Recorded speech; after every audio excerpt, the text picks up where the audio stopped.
کو ایک بار پیاس کی شدت محسوس ہوئی اور اپنے غلام سے کہا کہ پانی لاؤ۔ غلام ایک گلاس میں پانی لایا اور ہارون رشید کی طرف بڑھایا۔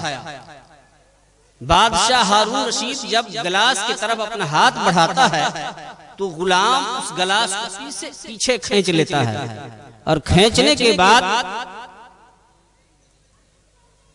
بادشاہ نے کہا کہ یہ کیا تو نے کیا؟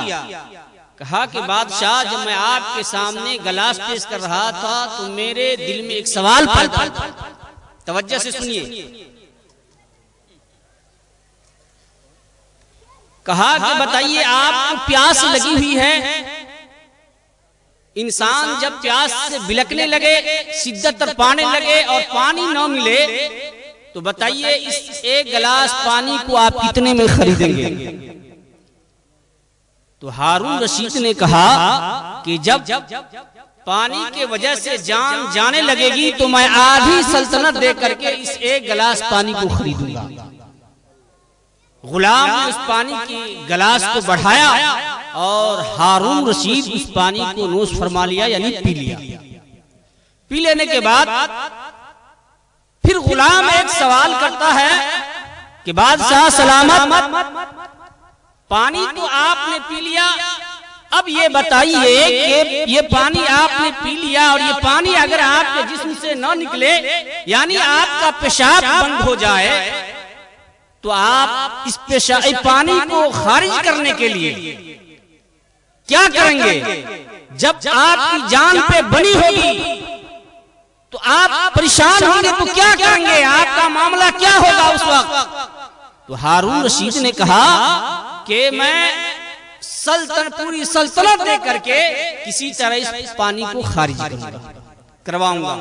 اتنا کہنا تھا تو غلام نے کہا کہ بادشاہ بتائیے جب پوری آپ کی سلطنت پانی کا ایک گلاس ہے کے برابر ہے تو کیا اس دولت سے، اس ثروت سے، اس ملکیت سے، اس بادشاہت کیا محبت کرنے کے قابل ہے؟ کیا یہ دنیا دل لگانے کے قابل ہے؟ کیا آپ اس سے محبت کرتے رہیں گے؟ حضرت ہارون رشید نے کہا کہ تم نے بڑے ہی فتح کی بات کیا، اور اس نے اپنی دولت سے یا دنیا کی محبت اپنے دلوں سے نکال دیا، اور دلوں سے نکالنے کے بعد ہمیشہ توبہ استغفار کرتے رہے، بلکہ آپ نے اللہ کی عبادت و ریاضت میں پوری زندگی بسر کر دی اور غربا مساکین پر مال و دولت خرچ کرتے رہے۔ تو میرے کو دوستو، یہ ہم اور آپ کو سمجھنے کی جگہ ہے۔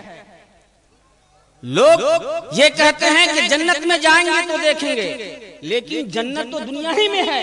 اگر آپ نے دنیا کما لیا تو یہی دنیا آپ کے لیے جنت ہے، اور یہ اعمال کرنے کی جگہ ہے۔ آپ کے اعمال اگر اچھے ہوں گے تو یقین جانیے آپ کے لیے جنت ہے، اگر آپ کے اعمال اچھے نہیں ہوں گے تو یقین جانیے آپ کے لیے جہنم ہے۔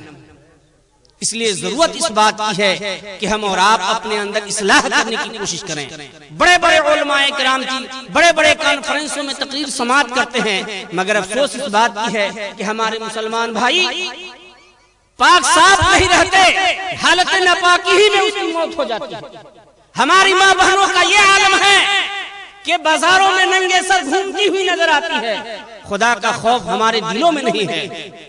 یاد رکھیے کہ عورتوں کے لیے جو سب سے اہم چیز ہے یہ پردے ہے، اور پردے کی احتیاط کرنا ضروری اور لازمی ہے۔ ادھر سے گھنٹی بج رہی ہے اور کہا جا رہا ہے ختم کرنے کے لیے، میں زیادہ بات نہیں کروں گا، آپ لوگوں سے یہی کہوں گا کہ یہ عمل کرنے کی جگہ ہے۔ ہم مسلمان ہیں، اگر ہمارے عمل اچھے ہیں تو الحمدللہ قرآن مقدس میں اللہ تبارک و تعالیٰ نے ارشاد فرمایا ان اکرمکم عند اللہ اتقاکم، بے شک اللہ کے نزدیک محبوب بندہ وہ ہے جو زیادہ تقوی شعار ہے، پرہیزگار ہے، متقی ہے۔ اگر آپ تقوی شعار ہیں تو الحمدللہ، اگر آپ نے تقوی نہیں اختیار کیا، لہو لعب میں زندگی گزاری، کھڑے کھڑے جانوروں کی طرح پیشاب کرنے میں رہا اور پاکی ناپاکی کی کوئی تمیز نہیں آپ نے کی، تو یقین جانیے یہ دنیا آپ کے لیے جہنم ہی ہے۔